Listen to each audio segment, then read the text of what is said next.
Good morning students, स्वागत है सभी का बीआरएम एजुकेशन प्लेटफॉर्म पे, जिस पे हम शुरुआत करने जा रहे हैं क्लास 11th साइंस स्ट्रीम जो है उसमें अपना एक सब्जेक्ट आएगा फिजिक्स। तो फिजिक्स पढ़ने से पहले हम बात करेंगे कुछ साइंस के बारे में कि साइंस क्या होता है, आप साइंस को अगर आप सब्जेक्ट के रूप में चूज़ किया है तो क्यों किया है और आगे आपको क्या क्या पढ़ना पड़ेगा। तो चलिए बात शुरुआत करेंगे हम साइंस से। साइंस जिसको आप बोलते हो विज्ञान, और विज्ञान में आपकी दो ब्रांच होती है जो कि आपने ली है। एक तो होती है मैथ्स जिसको आप साइंस मैथ्स बोल देते हो, और कुछ लोग लेते हैं बायोलॉजी जिसको आप साइंस बायोलॉजी बोलते हो। आप चाहे साइंस मैथ्स लेते हो या साइंस बायोलॉजी लेते हो, दोनों के अंदर आपको पढ़ना पड़ेगा फिजिक्स यानी भौतिक विज्ञान। कौन सा विज्ञान पढ़ना पड़ेगा? भौतिक विज्ञान। और भौतिक विज्ञान के अलावा रसायन विज्ञान, गणित वालों को गणित पढ़ना पड़ेगा, और बायोलॉजी वालों को जीव विज्ञान जिसको बोलते हो बॉटनी और जूलॉजी, वो आपको पढ़ना पड़ेगा। क्लियर है? तो मैं आपको पढ़ाऊंगा भौतिक विज्ञान, भौतिक विज्ञान का एक कैसे स्टार्टअप हुआ, कैसे भौतिक विज्ञान बनी और क्या क्या हम इसके अंदर पढ़ेंगे, वो सारी बातें आज हम देखने वाले हैं इस वीडियो के अंदर।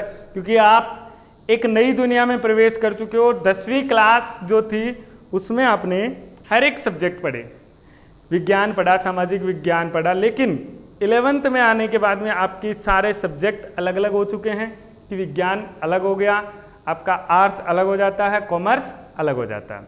चलो शुरुआत करते हैं विज्ञान से। किससे शुरुआत होती है अपनी? विज्ञान से, कि विज्ञान क्या होता है, कहां से ये आया। विज्ञान, देखो विज्ञान को अगर आप देखते हो अच्छे से तो इस शब्द में दो शब्द जुड़े हुए हैं, वी प्लस ज्ञान। ज्ञान तो आपको पता चल रहा है, कुछ ना कुछ नॉलेज की बात हो रही है, ज्ञान की बात हो रही है, जो आपको क्लास में सर हमेशा बताते रहते हैं ज्ञान की बातें, वही क्या है? ज्ञान है। लेकिन ये वी क्या हो गया? वी का मतलब अगर आप देखते हो तो वी का मतलब होता है विशेष। क्या होता है? विशेष। और विशेष प्लस ज्ञान बन जाता है आपका विज्ञान।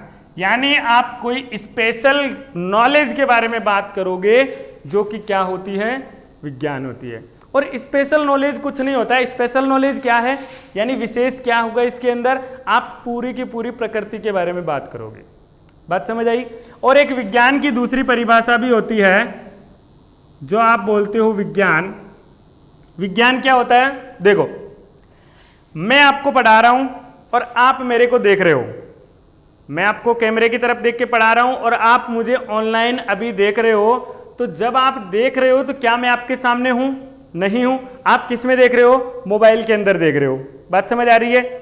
कोई पंखा चल रहा है और आप उस पंखे को देख रहे हो और देख के बता रहे हो कि पंखा इस दिशा में गोल गोल घूम रहा है, उसकी गति इतनी होगी, वो इस गति से चल रहा है, या स्विच बंद कर दोगे तो कितने समय बाद वो बंद हो जाएगा, कितना विद्युत वो खा रहा है यानी कंज्यूम कर रहा है। ये सारी बातें आप कैसे बता रहे हो?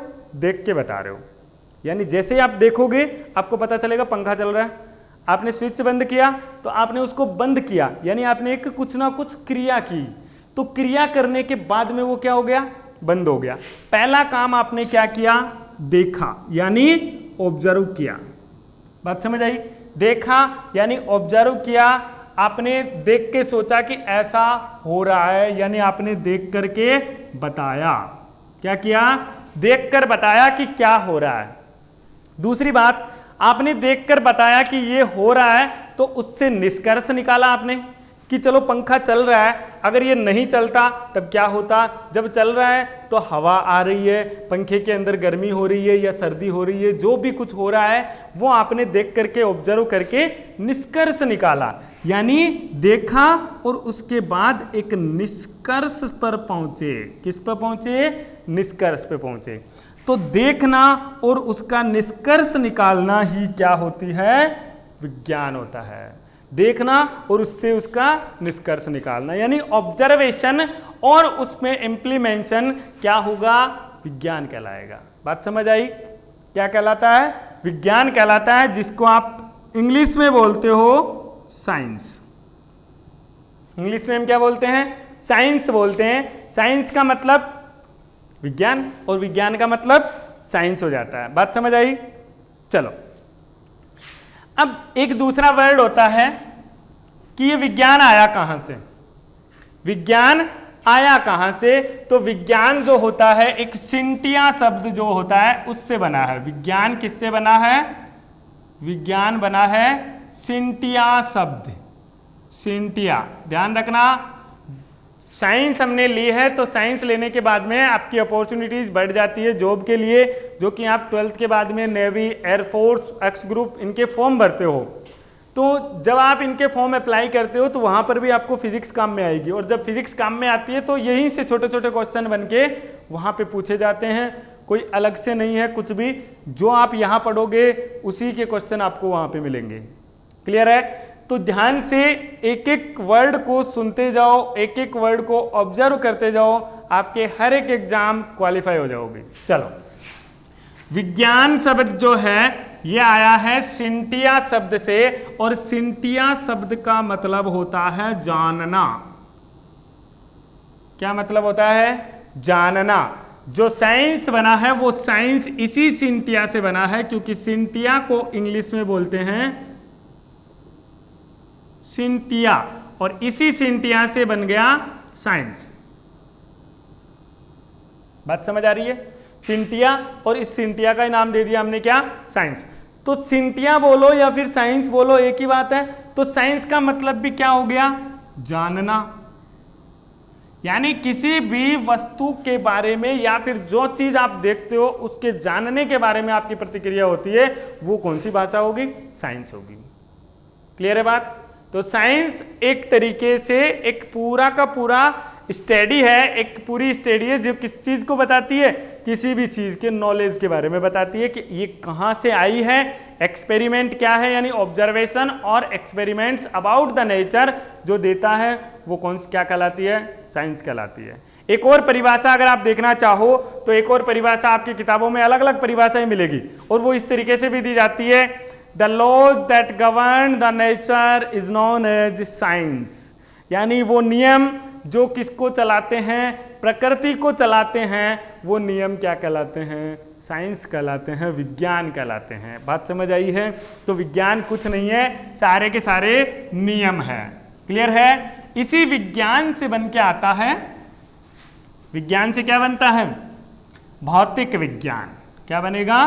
भौतिक विज्ञान। अब हम अपने सब्जेक्ट पे आते हैं, भौतिक विज्ञान। देखो, विज्ञान के बारे में आपने पढ़ लिया कि विज्ञान क्या है, लेकिन भौतिक के बारे में अगर आप जानना चाहो कि भौतिक क्या है, भौतिक क्या होता है? देखो, आपने सुना होगा वेद पुराण, जो भी पुराने वेद और वेद पुराण है उन सब के अंदर एक शब्द यूज किया जाता था, भौतिक। क्या यूज किया जाता था? भौतिक। यानी पुराने जमाने का शब्द है ये, जो बहुत कुछ सालों पहले हुआ करता था। ऐसा नहीं है कि विज्ञान आज का शब्द है। भौतिक विज्ञान और विज्ञान बहुत पहले से चलता आ रहा है, डिस्कवरी अभी हुई है, कोई बात नहीं है, लेकिन बहुत पुराना शब्द है। तो जो भौतिक है वो आपको मिलता है वेदों में, और भौतिक उपयोग में किस लिए आता है? प्रकृति के लिए। किसके लिए आता है? प्रकृति के लिए। प्रकृति मतलब नेचर, जो आप अपने आसपास में देखते हो उसी को क्या बोलते हैं? प्रकृति बोलते हैं। बात समझ आई? यानी प्रकृति ही भौतिक होती है। जैसे कभी नाम सुना होगा भौतिक जगत, और वो भौतिक जगत क्या है? यही है प्रकृति, जिसमें आप रह रहे हो, जिसमें आप निवास करते हो, जिसके चारों तरफ आप अपने चारों तरफ जो देखते हो वही क्या होता है? भौतिक जगत है, यानी प्रकृति है। तो जो प्रकृति में घटित होने वाली घटनाओं का क्रमबद्ध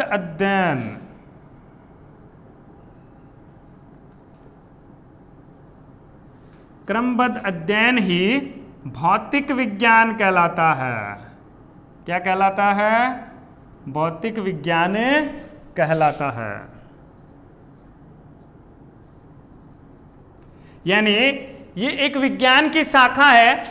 इसको हम ऐसे भी बोल सकते हैं कि विज्ञान की वह शाखा, विज्ञान, ध्यान से सुनना, विज्ञान की वह शाखा जिसके अंतर्गत, विज्ञान की वह शाखा जिसके अंतर्गत हम प्रकृति में घटित होने वाली या भौतिक जगत में घटित होने वाली घटनाओं का अध्ययन करते हैं या फिर प्रकृति के नियमों का अध्ययन करते हैं, उसे क्या कहते हैं? भौतिक विज्ञान कहते हैं। बात समझ आई है?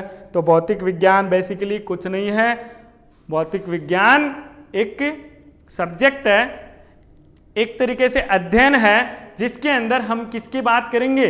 नियमों की बात करेंगे। और वो नियम कहाँ से आएंगे? कौन बनाएंगे? हम ही लोग बनाने वाले हैं। कि जो चीज़ हमने देखी, जैसे आपने सुना होगा न्यूटन के बारे में, न्यूटन ने नियम दिया था, तो उसकी कहानी भी आपने सुनी है कि सेब गिरता है, एप्पल नीचे गिरा तो न्यूटन नीचे बैठा था, उसने गुरुत्वाकर्षण का नियम दे दिया। कैसे दिया भाई? उस कहानी में भी यही बताया है कि गुरुत्वाकर्षण का नियम क्या है? जब सेब गिरता है, एप्पल नीचे गिरता है, तो क्या होता है? न्यूटन देखता है कि कोई ना कोई बल है जो इसको नीचे की तरफ खींच रहा है। बात समझ आ रही है? सेब नीचे ही क्यों गिरा, ऊपर क्यों नहीं गया? न्यूटन ने क्या देखा कि जब सेब गिरा तो नीचे ही क्यों गिरा, ऊपर की तरफ क्यों नहीं गिरा? अगर वो नीचे ही गिरा है, इसका मतलब कुछ ना कुछ नीचे होगा जो उसको खींच रहा था। अब वो कौन था जो नीचे उसको खींच रहा था? तब उसने उसके ऊपर एक्सपेरिमेंट करना शुरू किया और उसने पता लगाया कि नीचे कुछ नहीं है, पृथ्वी जो है उसके पास एक बल होता है जिसको हम गुरुत्वाकर्षण बोलते हैं, और वो पृथ्वी नहीं, किसी भी द्रव्यमान पिंड के पास में बल हो सकता है। यानी गुरुत्वाकर्षण केवल पृथ्वी के पास नहीं है, हर एक पिंड के पास होता है जिसके पास द्रव्यमान होता है। कहने का मतलब क्या है? गुरुत्वाकर्षण कहाँ पे आएगा? जहां पे द्रव्यमान होगा वहां पे गुरुत्वाकर्षण बल होगा। बात समझ आई? तो उसी से उसने ऑब्जर्व किया, देखा और फिर पता लगाया और फिर एक नियम दे दिया। इसको हम क्या बोलेंगे? भौतिक विज्ञान बोलेंगे। और भौतिक विज्ञान क्या है?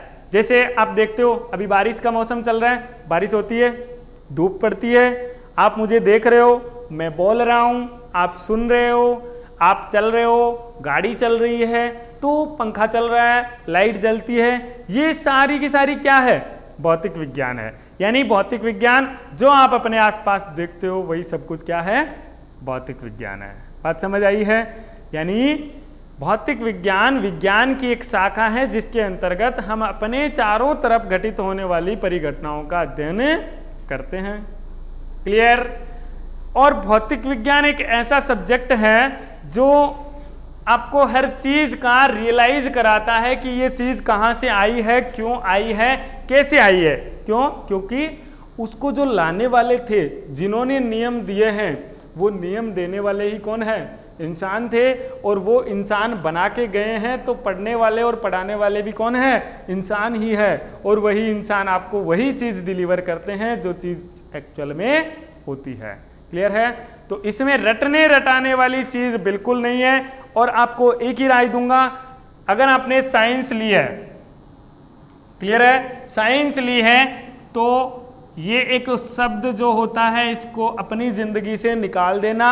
रटना कभी नहीं है। बात समझ लेना, रटना कभी नहीं है।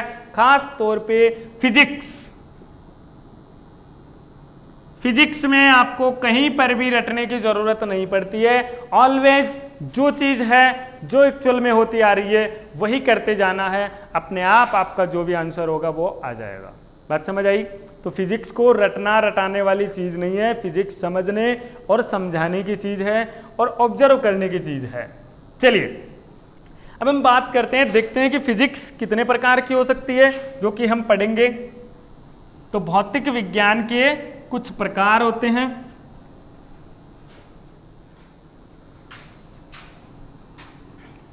प्रकार, अगर मैं प्रकार की बात करूं तो भौतिक विज्ञान दो प्रकार से डिफाइन करी हुई है, दो प्रकार से परिभाषित है। पहली होती है चिरसम्मत भौतिकी।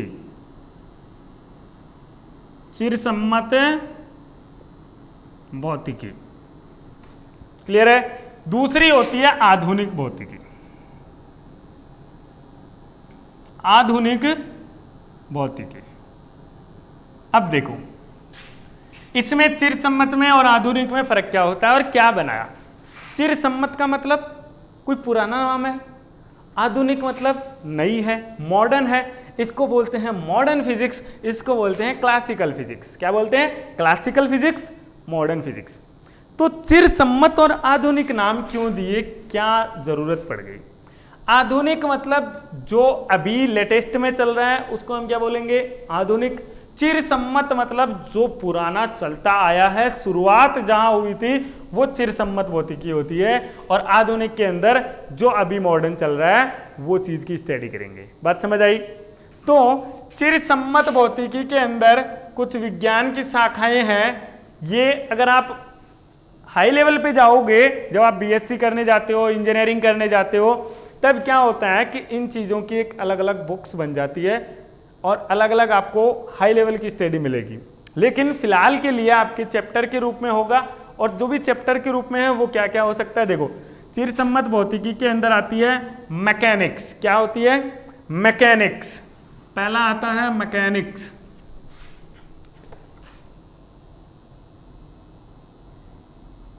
और इसको हिंदी में बोलते हैं यांत्रिक, यांत्रिकी। अब यांत्रिकी के अंदर होता क्या है, और यांत्रिकी आप पढ़ते भी आए हो 10th क्लास तक। यांत्रिकी में क्या होता है? जो आपने घर्षण बल पढ़ा, जितने भी बल पढ़े, खींचना, पुल करना या पुश करना, धक्का देना, खींचना, जितने भी आप बलों का अध्ययन करते हो वो बल किसके अंदर आते हैं? मैकेनिक्स में आते हैं। आपने कभी नाम सुना होगा दृढ़ पिंड। दृढ़ पिंड जो भी होता है वो सारा अध्ययन किस में होता है? मैकेनिक्स में होता है। एक निकाय की अगर मैं बात करूं, पिंडों का निकाय जिसमें बहुत सारे पिंड अवेलेबल हो, वो सारा भी किस में आएगा? मैकेनिक्स यानी यांत्रिकी में आएगा। कहने का मतलब क्या है? यांत्रिकी विज्ञान की एक वह शाखा है जिसमें किसी भी वस्तु के ऊपर लगने वाले बल और बलों का अध्ययन किया जाता है, और उन बलों के कारण, किसके कारण? लगने वाले बलों के कारण उत्पन्न प्रभाव का भी अध्ययन किया जाता है। उसको हम क्या बोलते हैं? मैकेनिक्स बोलते हैं, या फिर यांत्रिकी कहते हैं। बात समझ आई? चलिए, मैकेनिक्स के बाद आता है थर्मोडायनामिक।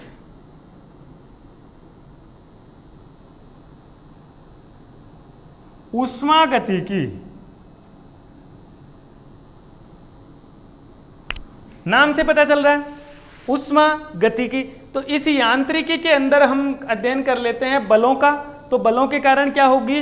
गति होती है, जो कि आप क्लास 9th में पढ़ के आए हो। और गति जब होती है तो इस गतिकी से ही बना है गतिकी। क्लियर है बात? इस गति से बना है गतिकी, और यहां पर जो गतिकी है वो ये वाली गति नहीं है, क्योंकि ये बल के कारण नहीं लगती है। ये किसके कारण होती है? ऊष्मा के कारण। और ऊष्मा क्या होता है? सिंपल तापमान होता है। अभी के लिए आप इतना ध्यान रखो, ऊष्मा का मतलब तापमान है। क्लियर है? तो तापमान होता है, उस तापमान की वजह से अणुओं में जो गति होगी उसको हम बोलेंगे ऊष्मागतिकी। गैसों की जो गति आती है वो इसी के अंदर आएगी, जो कि क्या हो जाएगी? ऊष्मागतिकी कहलाएगी। बात समझ आई? इसी तरीके से अगर आप आधुनिक की बात करते हो तो मोटे मोटे तौर पे आधुनिक के अंदर आता है नाभिकीय भौतिकी। नाभिकीय भौतिकी, प्रकाशिकी, प्रकाशिकी, और क्या आ जाएगा? नैनो फिजिक्स यानी सूक्ष्म भौतिकी, क्वांटम भौतिकी, आपेक्षिता। आपेक्षिता का मतलब होता है रिलेटिविटी। क्या होता है? रिलेटिविटी। चलो, नाभिकीय भौतिकी आपने पढ़ा है। नाभिक के बारे में केमिस्ट्री के अंदर जब हम पढ़ते हैं तो नाभिक के बारे में पढ़ा है। परमाणु होता है, नाभिक होता है, इलेक्ट्रॉन, प्रोटॉन, ये सारे इसके अंदर आ जाएंगे नाभिकीय भौतिकी के अंदर। और इसी का एक नाम होता है, और इसी के अंदर पढ़ते हैं हम परमाणुवीय भौतिकी। परमाणुवीय भौतिकी। बात समझ आई? परमाणुवीय भौतिकी बोलो, नाभिकीय भौतिकी बोलो, इसके बाद आता है प्रकाशिकी। प्रकाशिकी भी आप क्लास 10th में पढ़ के आए हो, और क्लास 10th में पढ़ के आए हो, और ये 12th के अंदर टॉपिक आता है। किसमें आता है? 12th क्लास का टॉपिक है। ये भी आपका 12th क्लास का टॉपिक है, और ये भी आपका 12th क्लास में आएगा। रिलेटिविटी की बातें हम थोड़ी बहुत 11th क्लास के अंदर भी करेंगे कि क्या होती है रिलेटिविटी की बातें। इस पे आपको ज़्यादा बातें नहीं करनी है, ये ब्रॉड लेवल पे आगे जाओगे तब स्टडी आ जाएगी। बात समझ आई? क्वांटम मतलब सूक्ष्म पार्टिकल का हम अगर अध्ययन करते हैं, सूक्ष्म कणों का अध्ययन, वो क्वांटम भौतिकी में आ जाएगा। इसके अलावा यांत्रिकी हो गया, उष्मागतिकी हो गया। इसमें अगर मैं और बात करना चाहूं तो विद्युत चुंबकीय प्रभाव, विद्युत चुंबकीय भौतिकी, यानी इसमें आप विद्युत के बारे में पढ़ोगे, चुंबक के बारे में पढ़ोगे, जो कि आपका क्लास 12th में आएगा। किस में आएगा? क्लास 12th में आएगा। तरंगों के बारे में पढ़ोगे, तरंग के बारे में, जो कि क्लास 11th में आएगा।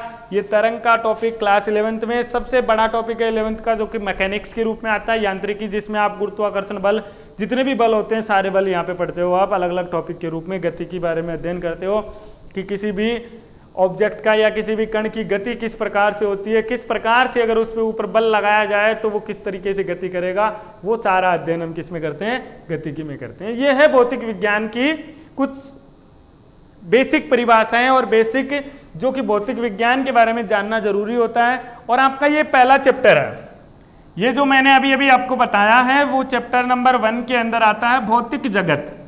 क्या आता है? भौतिक जगत। बात समझ आई? अब भौतिक जगत के साथ में इसी में दे रखा है मापन। क्या दे रखा है? मापन।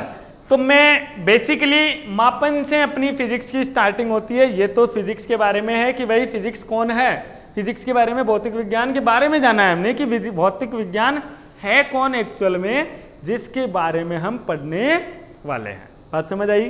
तो अब हम पढ़ेंगे कि मापन जो होता है वो कितने तरीके से हो सकता है, क्या क्या मापन की क्रियाएं होगी। चलो,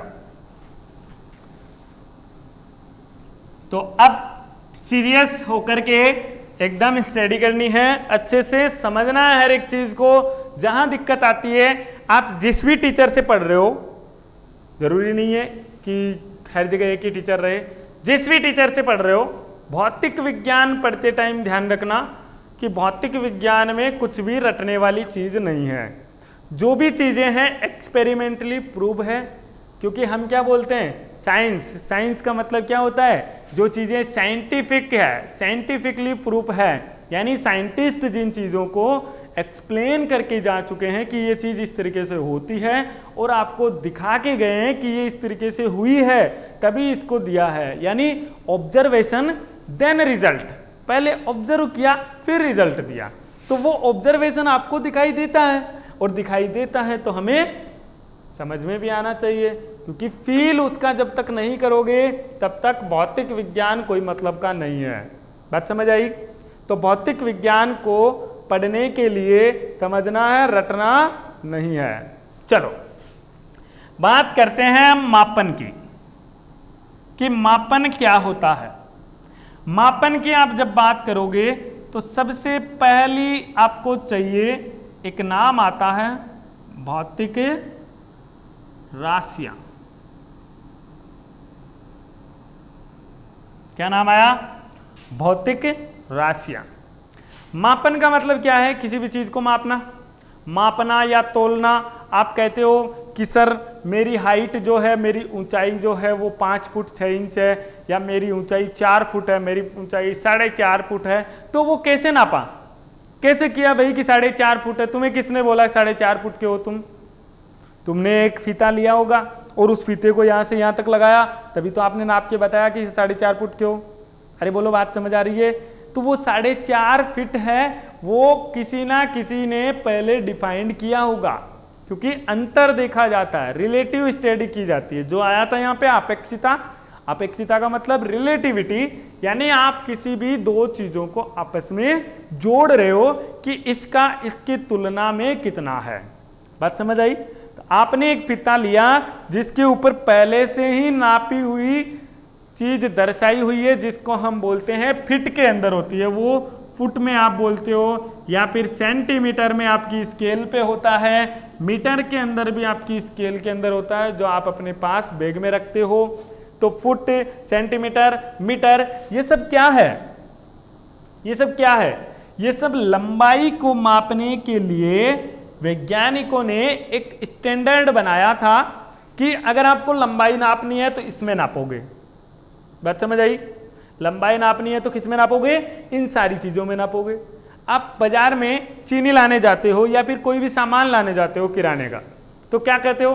भैया 2 किलो चीनी देना, 4 किलो गुड़ देना, जो भी है XYZ, आप यही कहते हो। तो वो क्या करता है, एक बाट लेता है और उसको तोल के आपको दे देता है, यानी उस बाट की तुलना करके आपको उतनी ही मात्रा पहुंचा दी जाएगी। उसको हमने क्या बोल दिया कि उसने तोल करके हमें दिया है। बात समझ आई? तो वो जो तोला उसको हम बोलते हैं भैया 1 किलोग्राम, या फिर इसको बोलते हो आप ग्राम के अंदर। अरे बोलो, ग्राम बोलते हो, किलोग्राम बोलते हो। और अगर आप कोई भी लिक्विड चीज लाओगे तो उसको आप लीटर में बोलते हो। बाइक में पेट्रोल भरवाते हो तो वो किस में होता है? लीटर में होता है। बात समझ आ रही है? तो ये सारी चीजें कहाँ से आई है? ये सारी चीजें पहले से ही एक्सप्लेन करी गई है कि इन चीज़ों को अगर आपको नापना है तो इसी में लोगे। आप चाहे डीडवाना में हो, आप चाहे पूरे भारत में कहीं चले जाओ या फिर पूरे विदेश में कहीं चले जाओ, किलोग्राम हमेशा किलोग्राम ही रहेगा, परिवर्तन नहीं आएगा। तो उसको पूरे विश्व में एक बनाने के लिए क्या किया? यूनिवर्सली डिफाइंड करके उसको किलोग्राम बोल दिया। बात समझ आई? और ये किलोग्राम बोलने का मतलब क्या है? उन्होंने एक राशि बनाई। क्या बनाई? राशि बनाई। राशि बनाने का मतलब इसको एक नाम दिया। अरे आपकी भी तो कोई राशि होती है, किसी ना किसी की कोई राशि होती है, और वो राशि क्या होती है? नाम होता है। क्या होता है? नाम होता है। किसी भी वस्तु को नाम देना, तो इसको नाम दे दिया किलोग्राम। और ये किलोग्राम क्या था? भौतिक राशि है। क्या है? भौतिक राशि है। क्यों? क्योंकि आप सिंपल जाके बोल दो भैया 1 चीनी दे दो, क्या भैया हंसेगा आपके ऊपर? हंसेगा, ऑब्वियस बात है, हंसेगा। 1 चीनी का क्या मतलब है? भैया 1 चावल दे दो, 1 चावल का क्या मतलब है? या तो 1 किलो चावल बोलो या फिर 1 ग्राम चावल बोलो, जो भी है उसको डिफाइन करना पड़ेगा। आपको डिफाइन करना पड़ेगा तो मतलब क्या हो गया? कुछ ना कुछ आपको एक राशि बनानी पड़ेगी, जिस राशि को हम क्या बोलते हैं? भौतिक राशि बोलते हैं। यानी ऐसी राशियां जिनके पास क्या होता है? परिमाण होता है। ऐसी राशियां जिनके पास परिमाण होता है और एक निश्चित मात्रक होता है। क्या होता है? निश्चित मात्रक होता है। परिमाण है और उसका मात्रक है, तो वो राशि क्या कहलाएगी? भौतिक राशि कहलाएगी। जैसे आपने बोला 5 किलोग्राम, तो 5 इसके पास इसका परिमाण है और 1 इसका मात्रक है, तो ये 5 किलोग्राम कंबाइनली क्या होता है? भौतिक राशि कहलाती है। बात समझ आई? तो कभी भी कंफ्यूज नहीं होना, भौतिक राशियां क्या होती है? मैं लिख देता हूं परिभाषा।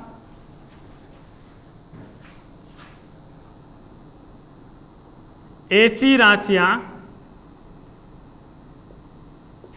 जिनका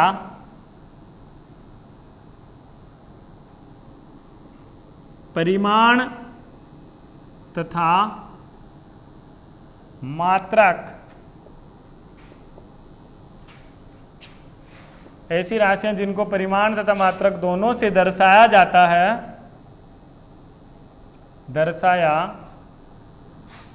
है, भौतिक राशियां कहलाती है।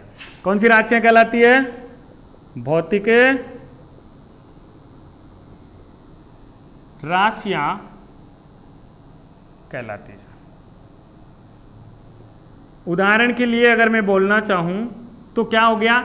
1 सेंटीमीटर, ठीक है, 15 मीटर हो गया, या फिर 5 किलोग्राम हो गया। बात समझ आ रही है? या फिर आप बोलते हो 10 सेकंड हो गया। ये सारी क्या है? भौतिक राशियां हैं। यानी कोई भी एक राशि अगर बोल दो आप 5 है, तो ये 5 भौतिक राशि नहीं होगी। अगर आपने बोल दिया किलोग्राम है, तो किलोग्राम भौतिक राशि नहीं है, जब तक कि इसका परिमाण ना लगाया जाए। और जब परिमाण नहीं लगा होता है तो हम एक मान के कर सकते हैं, बट सिंपल भाषा में बोला जाए तो किलोग्राम को खाली लिखना भौतिक राशि नहीं होती है, उसको लिखने के लिए क्या करेंगे, एक या उसका परिमाण लगाना जरूरी है। अब भौतिक राशियों को भी प्रकार होते हैं, भौतिक राशियां भी खुद कितनी प्रकार की होती है, 2 प्रकार की होती है।